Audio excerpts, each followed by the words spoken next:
Hola, buenas tardes. Hoy vamos a hablar de un libro, de un clásico que se llama Rojo y Negro de Stendhal. Stendhal fue un escritor francés de finales del siglo XVIII, principios del siglo XIX, que sirve de enlace entre lo que es la generación, digamos, de la enciclopedia, que dio origen a la Revolución Francesa, y los grandes novelistas del siglo XIX de Francia. De hecho, él pues es mayor que todos los personajes, que Victor Hugo, que el mismo Balzac, que Flaubert, que todos aquellos grandes novelistas que revolucionaron la forma de contar en el siglo XIX.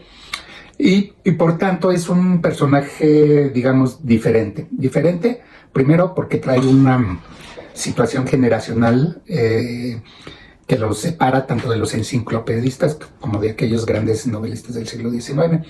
También es diferente porque él, de muy joven, a los 16 años, huyó de su casa y se alistó en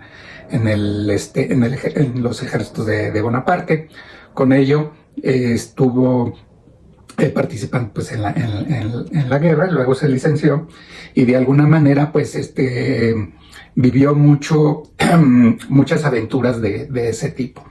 Y esto se refleja mucho en sus escritos, y sobre todo en Rojo y Negro. ¿Por qué? Porque, digamos, a diferencia de los novelistas del siglo XIX francés, donde ellos muchas de sus tramas las inventaban en su propia cabeza y las desarrollaban de una manera excelente, Stendhal utilizaba muchas de sus vivencias autobiográficas para narrar lo que narra, también con una acentuada inclinación pues hacia lo que fue la Revolución Francesa, las ideas de la Revolución Francesa y de lo que en ese tiempo se conoció pues como las ideas republicanas, que contrastaban mucho con las ideas conservadoras o aristocráticas de ese momento.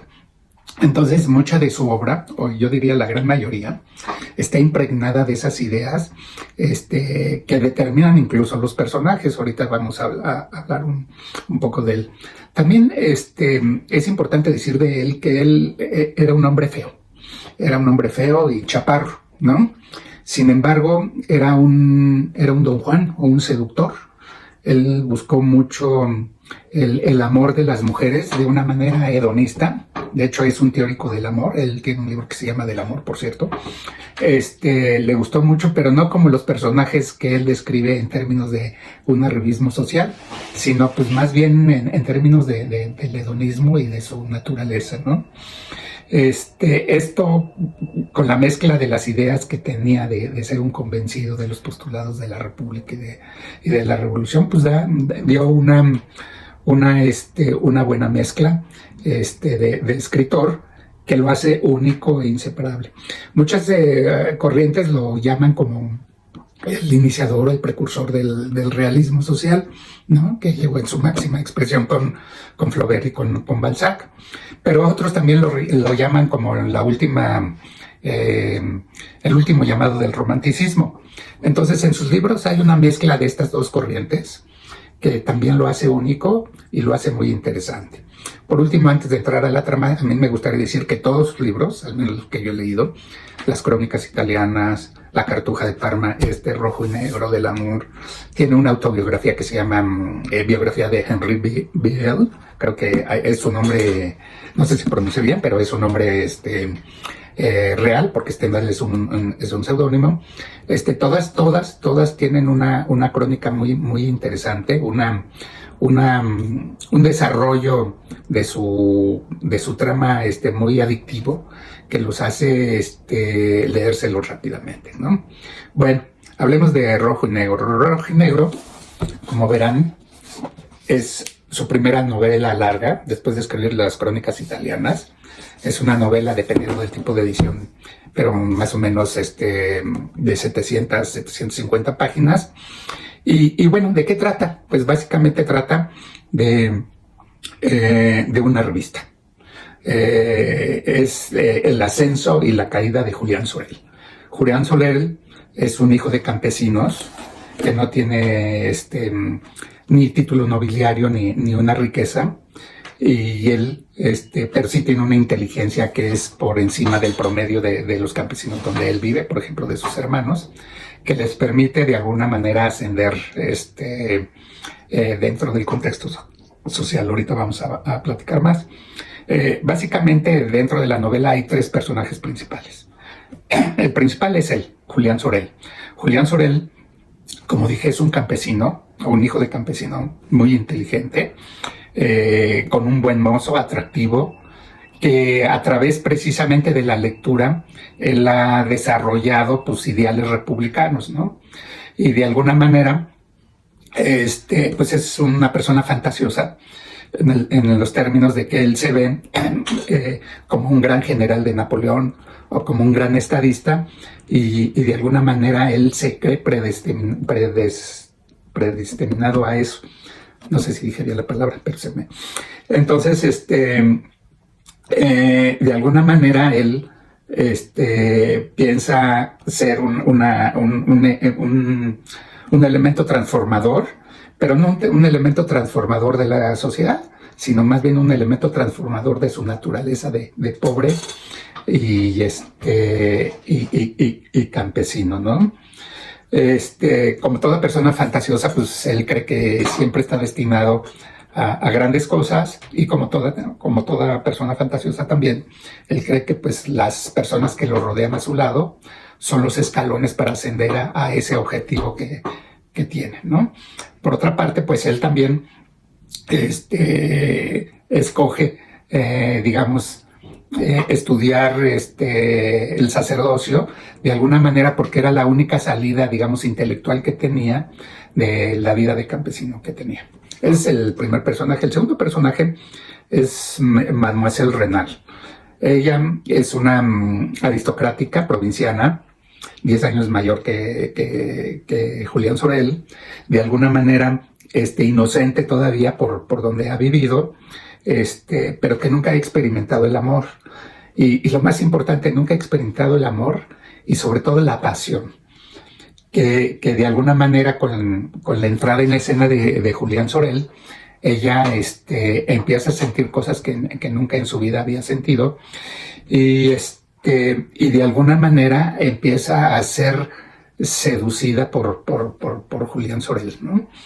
La interacción de él se da en el momento en que el esposo de Mademoiselle Renal contrata a Julián Sorel como tutor de sus hijos. Y ahí se van dando una serie de mezclas y de relaciones entre ellos que no las voy a detallar porque son parte del libro y yo creo que vale la pena leerlo. Y por último, el tercer personaje importante es Matilde de la Mole, o Mademoiselle la Mole, o Matilde, ¿no? Ella es hija de un aristócrata adinerado, que vive en una típica parisina, seductora, bella, deseada por muchos hombres, pero también orgullosa, y a diferencia de Mademoiselle Renal, educada no solo en términos de la educación social, sino en términos de los libros, digamos, con cierto bagaje cultural por encima de la provinciana, ¿no? Sin embargo, en ella predominan pues su origen aristocrático y orgulloso, y sobre todo pues la diferencia entre las castas que hay entre pues, alguien aristocrático y un campesino, ¿no? De alguna manera ella conoce a Julián Sorel cuando él entra como secretario de su papá, que es un marqués muy renombrado, y participante en la corte, ¿no? Estos 3 personajes se van entrecruzando a través de la novela y van precisamente interactuando, a veces retrocediendo y avanzando en todo este efecto del amor que desarrollan. Aquí yo creo que lo importante también es señalar que de alguna manera Julián Sorel las va seduciendo a estas 2 muchachas a través de qué, pues a través de su físico, pero también a través de su capacidad intelectual de interpretar lo que está viviendo. Lo más chistoso de la novela es que esa interpretación generalmente está equivocada. Pero precisamente esas interpretaciones de la realidad que hace Julián Sorel y que hacen ellas mismas, hacen precisamente que se enamoren y se apasionen de él. Y lo mismo le sucede a él. Entonces la novela pues transcurre precisamente en ese ir y venir de la seducción entre ellos tres, que va terminando en un desenlace trágico que no lo voy a comentar, pero que todo el mundo lo conoce. Ahora bien, ¿de qué se trata? ¿Qué es lo que realmente hace la pena leer este libro, ¿no? Lo primero es que Stendhal es un precursor de lo que es la psicología del personaje. Es un precursor antes de Dostoyevsky, que es el gran maestro y que muchos lo consideran el mejor novelista del mundo. Pues Stendhal es básicamente un precursor de la psicología del personaje, en el entendido de que gran parte de la novela retrata precisamente cómo ellos van interpretando los movimientos de las otras personas y sus propios movimientos. Pero no solo en términos sentimentales, como lo diría Jane Austen, ¿no? Jane Austen diría, pues, qué es lo que ella describe, lo que van sintiendo cada una.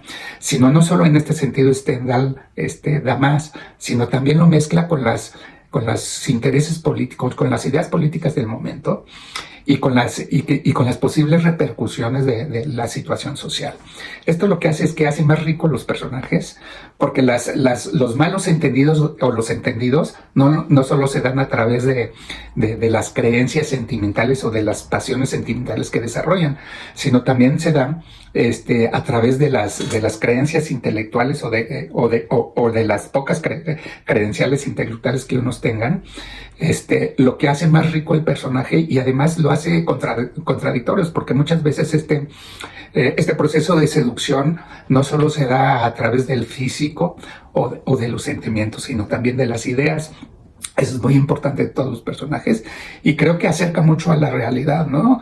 Tomando en cuenta, como les decía al principio, que Stendhal era una persona, pues, bastante fea, pero que de alguna manera tuvo sus éxitos en la seducción, ¿no? Entonces, como les decía, este estudio psicológico de los personajes hace que se interrelacionen en toda la trama, y lo hace de una manera tan amena que uno se mete en cada uno de ellos y hay escenas que yo diría hilarantes, ¿no? Precisamente porque un entendido de un personaje es un malentendido del otro, y en lugar de hacerlos que se separen, se hacen que se junten. Ahora bien, ¿por qué Julián Sorel es un personaje que nos atrae y nos repele, ¿no? Porque aquí Stendhal desarrolla a través del personaje una teoría de lo que él llama el amor cerebral, ¿no? Que viene precisamente de este estudio de personajes, ¿no? Entonces, Julián Sorel se apasiona de estas mujeres en la medida, primero, en que ellas les abren la puerta, porque ellas son las que abren la puerta, ¿no? Y segundo, en la medida en que él ve de alguna manera en ellas un reflejo de su fantasía de lo que debe ser la realidad y las mujeres, ¿no? Y esos malentendidos que se van dando a través de las relaciones, pues lo van fortaleciendo, ¿no? Algo también muy importante que sí me gustaría comentar es que él, al final del día, es una revista y un ascensor social, ¿no? ¿Por qué? Porque desde la sociedad en donde él pervive, no tiene ninguna posibilidad de sobresalir dentro de la sociedad francesa por su origen campesino y de alguna manera por su propia presentación, que él lo va superando. Sin embargo, siempre queda en el personaje aquella fantasía de que él está destinado a grandes cosas y que pues y para ello pues tiene que pasar sobre cualquier cosa, porque no solo pasa sobre las mujeres, sino pasa sobre sus amigos y sus profesores, o sus profesores que eran realmente prelados de la iglesia que lo impulsan.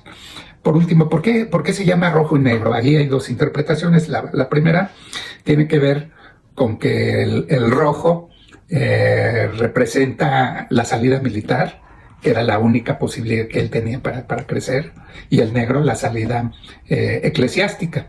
Entonces ese contraste de Julián Sorel para ascender, solo son esos caminos. Es la otra interpretación que está también en el libro, que yo me uno más a ella, tiene que ver que el rojo representa las ideas liberales de Napoleón, y sobre todo las ideas republicanas que hay en ese momento, y el negro pues lo conservador, lo tradicional, que está relacionado íntimamente con la iglesia. Yo, la verdad, es un libro que vale la pena leer, es un clásico de la literatura.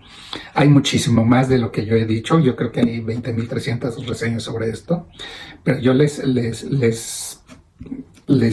invito a leerla, a disfrutar todas esas partes que a veces se les pueden hacer largas de la forma como Stendhal está describiendo cómo forman cómo piensan estos tres personajes y cómo los van formando y deformando y cómo les rige su actuar. Y sobre todo, pues es una novela que, independientemente de todas las ideas que hay ahí, es una novela muy disfrutable. Espero que les guste. Gracias.